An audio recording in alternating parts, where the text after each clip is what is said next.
This video, the 10th in a series of such videos, contains a number of sentences in everyday use that have been translated into their Old English equivalents. In addition, I would like to promote an excellent online translator that is freely available to all. And just wait till this loads up. Okay, and let's put a word in there. I might choose to put an Old English word, haben, to have, and translate that to modern English. Okay, to have, to possess, and we'll look at all this, present tense, past tense, subjunctive, imperative, inflected infinitive, and first person, second person, third person, and singulars and plurals are here for you. And we'll have a look at using that in a minute. You can also go the other way. Run, modern English run. Let's translate that to Old English. And flam, to escape. Ras, meaning run, rush. Björnen, to run into, by, and so on. So you've got verbs and you've got nouns as appropriate to what you're looking for. Okay, so that's that one. It's freely available to everyone, but I would just like to promote it's made freely available, but it accepts donations, and I would highly recommend, if you can see your way to donating to it, please do so. All right, so let's have a look at haben then. So I've just copied this weak class verb, to have, to possess, with an auxiliary have, can be used with a participle such as past participle to show the present perfect tense. For instance, so present tense, I have, ich habe. Past tense, preterite tense, I had, ich habde. Okay, present tense, second person, you have, du hast. And past tense, du habdest, and so on. Okay, like this. The inflected infinitive is to habena. Wonderful. This Old English translator, please, if you can, see your way to donating to it, whatever it is that you can, please do that, because it's making a wonderful tool available for the study of Old English, because you can go both ways. You can translate from modern English to old and from Old English to modern English. It's a wonderful tool, and it gives you so many choices. So please, if you can see your way to donating to it, do so. I'm not affiliated with it in any way whatsoever. I'm just saying it's a wonderful tool, and we should all support it if we can. So a donation, however small it is, but a donation would be good. Okay, so let's take some common everyday sentences. I had given the book to him. Now, I had given the book to him. So past perfect tense, the event has occurred in the past. And to translate it into Old English, I could write, Ich have the book to him given. Given is the past participle.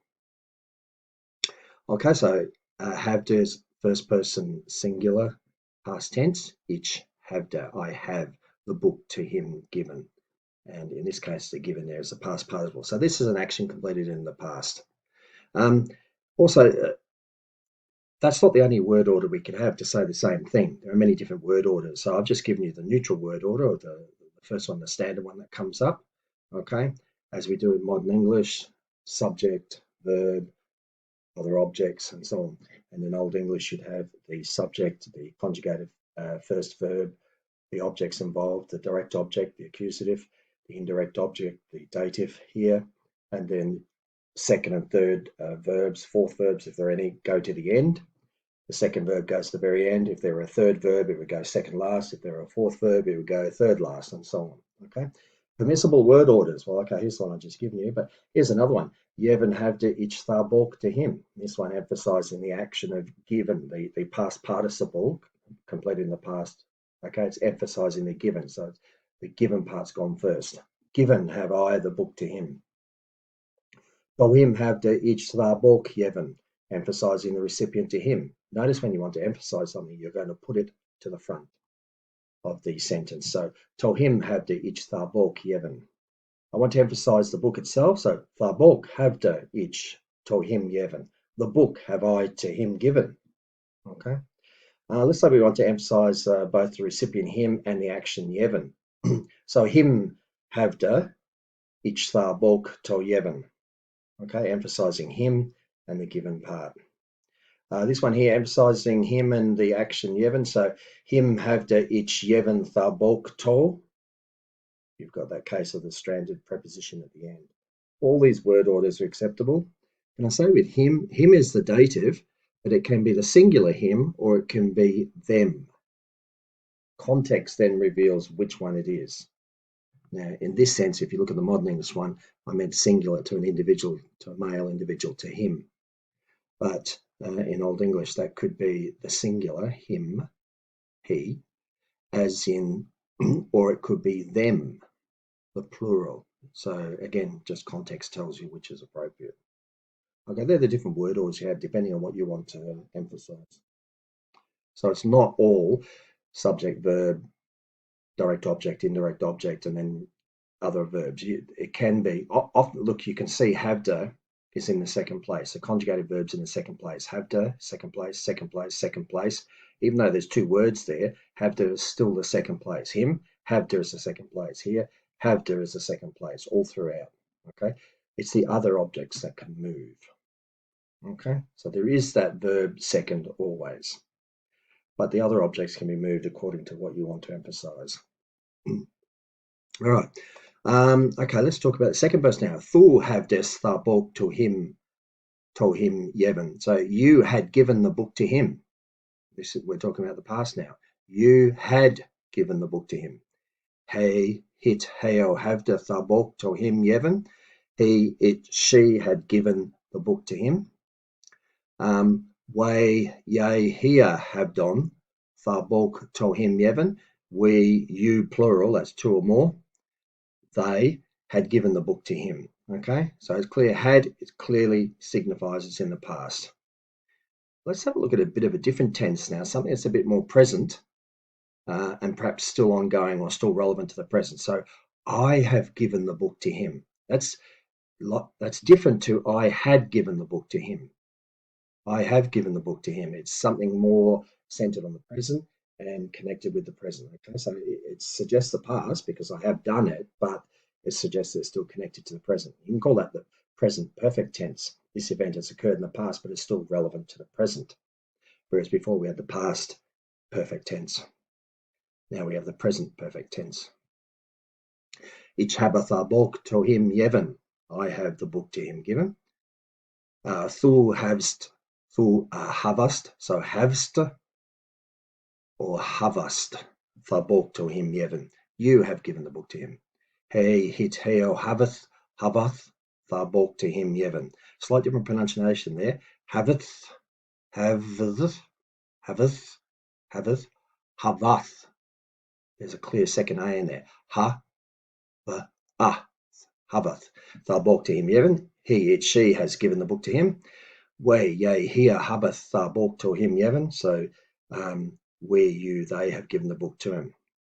Okay, so in the past perfect tense or the present perfect tense, we've stated a fact. This is a clear fact. This event has happened. What about if we want to express the above as a wish or desire? It's not necessarily that the book has been given to him, but it's a desire to give the book to him, or a regret that we didn't give the book to him. There's something of a wish, a desire there. And this is where the subjunctive comes in. All right? The subjunctive, because it's not necessarily a statement of fact, it's a wish, a desire, not something that's necessarily true. So, I should have given the book to him. I should have given the book to him. It's shoulder tha bok to him Yevon. Notice that shoulder is playing the role. Given is Yevon on the end there, past participle. But shoulder stands for the two modern English verbs should have. We don't need to put shoulder haba or something, shoulder haba there. We only need the one verb because this is a subjunctive past tense. It's expressing a desire, wish related to the past, which is today in modern English expressed by should have. So just carefully, you don't need two verbs when you translate it. It's shoulder tha bok to him Yevon. It's shoulder tha bok to him Yevon. You should have given the book to him. Thu shoulder tha bok to him Yevon. And the beautiful thing about this past tense subjunctive, there's only one conjugated form. And there's one similarly for the present tense as well. Hey, hit heo shoulder tha book to him Yevon. He, she, it should have given the book to him. He, it, she, actually, the way I've written it there. We, they should have given the book to him. Way, yea, here, shoulder tha book to him Yevon. Now, way is we, here is they, and yea is the plural of two or more you, because you can talk about, you can refer to a group as you, even though there's dozens of people in it. You, meaning the group. Way, yea, here, shoulder tha book to him Yevon. Okay. And come on, 10 there we go. Now, some exceptions to rules concerning verbs. What if you just got a noun phrase? There's no verbs in it. What do you do then? Okay, so something like amazingly beautiful sunset over the jagged mountain. So you've got nouns and you've got adjectives. Amazingly beautiful sunset over the jagged mountains. Not a verb in sight. Okay, well, there's really two things. You've got the sunset and you've got the mountains, okay? Amazingly beautiful and jagged are just adjectives. So what you do, you've got the sunset is the subject. It comes first. It's what you're referring to. It's what you're looking at. Okay.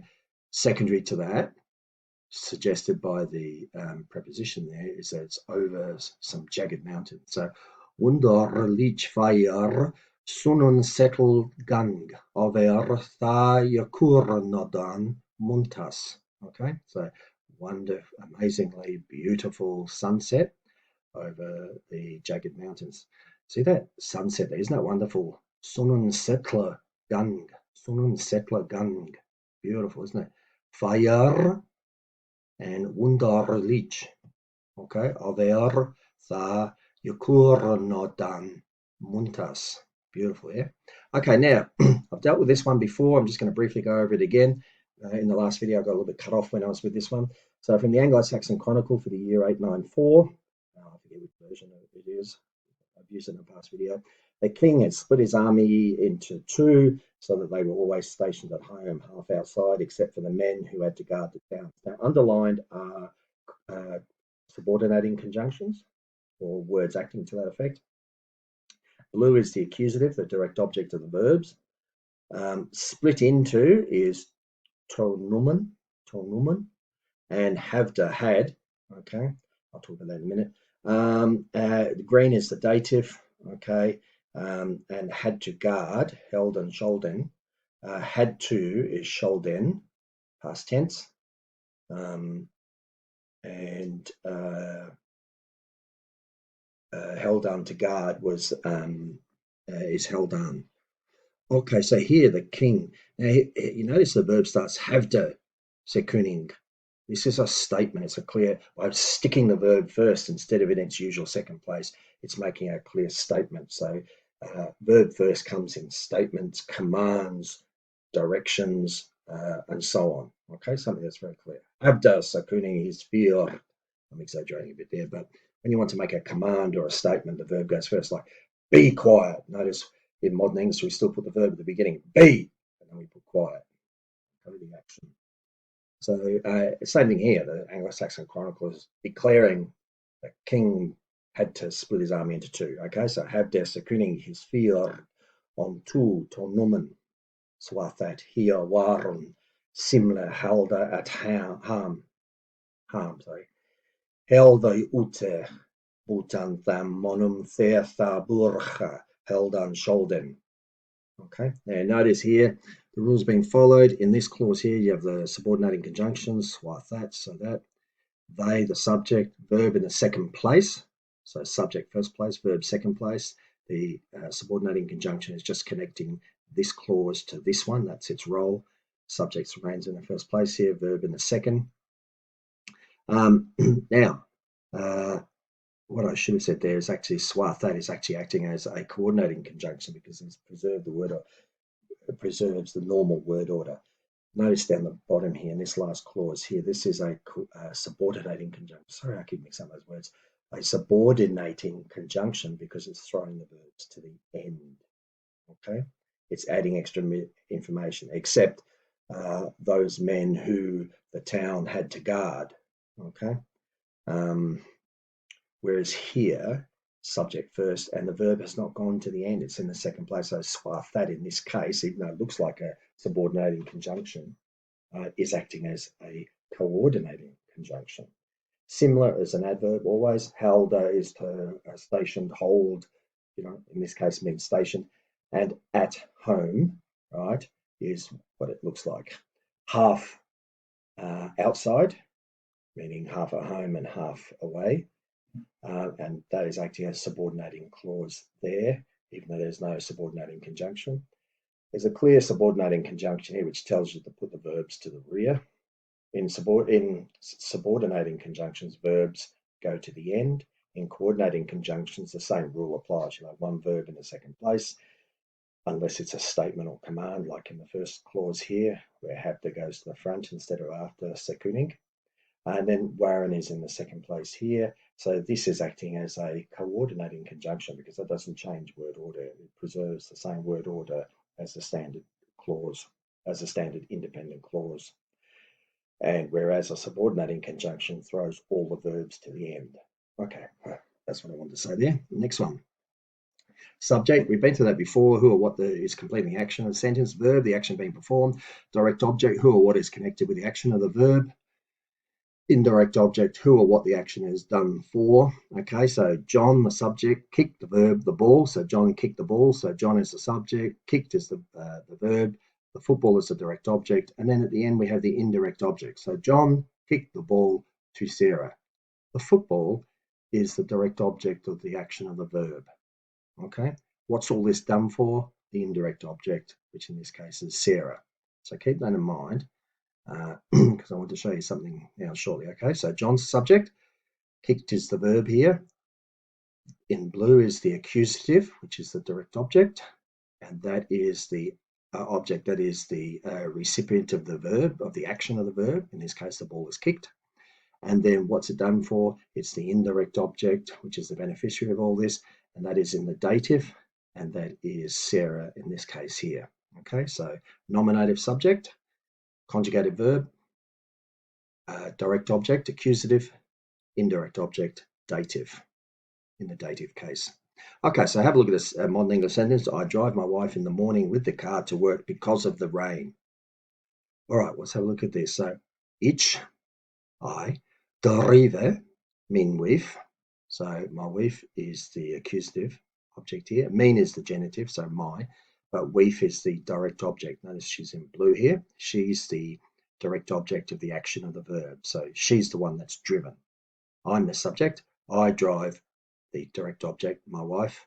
Okay. Notice here we've got on them morgen met them wine to inwerken for them of them reine. Okay, look at all these. What, you're probably wondering, what's all this dative stuff here? It's all dative. And what it is that these things, each in their turn, are a recipient of the action of the verb upon my wife, the accusative object. So I drive my wife in the morning. Okay, my wife is the one that's driven, and it's in the morning. Okay, I drive my wife with the car. Right? I drive my wife to work. I drive my wife because of the rain. Right? And so all these things here, which are the indirect objects, they can all be in the dative. So you can have one single sentence here, and they are all in the dative. Now, this, of course, is a subordinating conjunction. It's only a subordinating conjunction. It's definitely not a coordinating conjunction.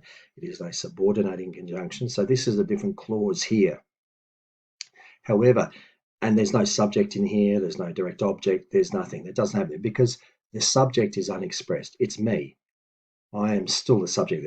We could have other subordinating clauses here, and they can all be separate, independent, separate dependent clauses, all attached to the end here, and they can all be in the dative because it is my wife who is the direct object of the action of the verb drive. I'm the subject, the one doing all this action.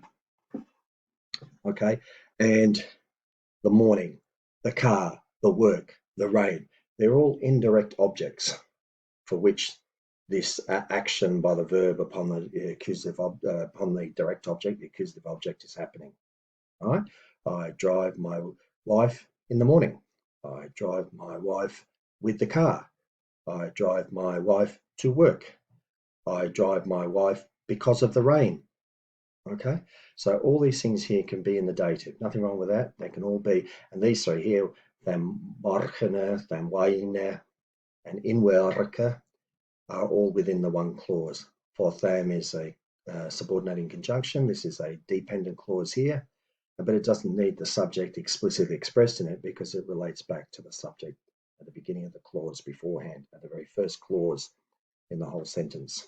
A sentence can be made up of two or more clauses. Okay, so that's the thing there. You have one subject, you've got one direct object, which is in the accusative, which is the blue one here. The purple is just harking back to the subject. It's the genitive, mean with. And that's about it. That's what you can do there. Now, next bit I wanted to cover was permissible word orders. So here's the original sentence. Ich drive min wie van the morgenen met the wijne tot inwerke voor them of rene. All right. Now we can have other orders. So if you look at all the dative objects, so we can shift them around however we like. Ich drive min wie van the morgenen tot inwerke met the wijne voor them of rene. Right? Or we could say, ich drive min wife on them morgenen voor them of rene met them wijne tot inwerke. You might just notice with the rain here, I dropped the tham that I had on the previous slide. You can have it with or without, it doesn't matter. It's not going to change the translation. It's still the rain. When you translate to modern English, you're going to put a the rain of because of the rain. Okay. Another one here, mid tham wijne drive ich min way van tham morgenen tot inwerke voor tham of rene. Now here, what we've done is we've taken, if we go back to the first one here, we've taken with the car, and we want to emphasize it. I particularly, in what I'm telling you now, I want to emphasize the use of the car. So what I can do is I can put with the car, and notice that's one object now, with the car, drive, ich mean with, and blah, blah, blah, blah, blah. So notice the verb here is now in the second place. This is one whole object. This is a subclause, and I moved it to the front, which means that the verb to continue to be in the second place means this is one grammatical unit, midtham wijne. That is one grammatical unit. Then comes the verb, and that preserves the verb, the conjugated verb, in the second place. So that ich drive up here is switched, and you now have drive ich. Okay? That keeps the verb in the second place because all Germanic languages have verb second. That's their structure, that's the rule, as we do in modern English. It's a Germanic language. So mid tham wijne is one grammatical unit. Then drive ich min wie van tham morgenen tot inwerke voor them of rene. All right. Now, that's if I want to emphasize the car. I could emphasize because of the rain, drive I mean my wife in the morning with the car to work. So, voor them of rene, drive ich min wie van them morgenen met them wijne tot inwerke. Okay, I want to emphasize because of the rain. I want to put that first and foremost in your mind when I communicate with you. And then I'll, again, ich and drive switch place because I have to keep the drive in the second place, the conjugated verb drive in the second place. Let's keep going. I want to emphasize now in the morning. In the morning, drove I, my wife, with the car to work because of the rain. So, on tham morgenen drive ich min wife met tham wijne tot inwerke voor them of rene. Okay, I want to emphasize that. One more. Now, this one is a little bit different. Here is one whole grammatical unit here. Voor them of rene tot inwerke. Whoa. Drive ich min wife met them wijne on them morgenen. So here, because of the rain to work, drive I. Okay, maybe a little bit less obvious, but you can do that. But notice the ich and the drive switch place. You put the deriva there. You're just emphasizing because of the rain to work, drive, myself, the wife. All right, that's it. I've got a picture here from Wikimedia. I visited the Westow. I would recommend you all visit the Westow Anglo-Saxon village. It's a wonderful place to go to. It's an actual archaeological site in which they have recreated a village of the 7th century. It's fantastic. So please do go have a look at it. It's a wonderful day out. Great cafe and everything there as well. All right, and can also just remind you, please, if you can donate to Old English Translator online, it provides a wonderful service free of charge. So please, if you can do that. All right, I think that's it for today. Thank you, everyone.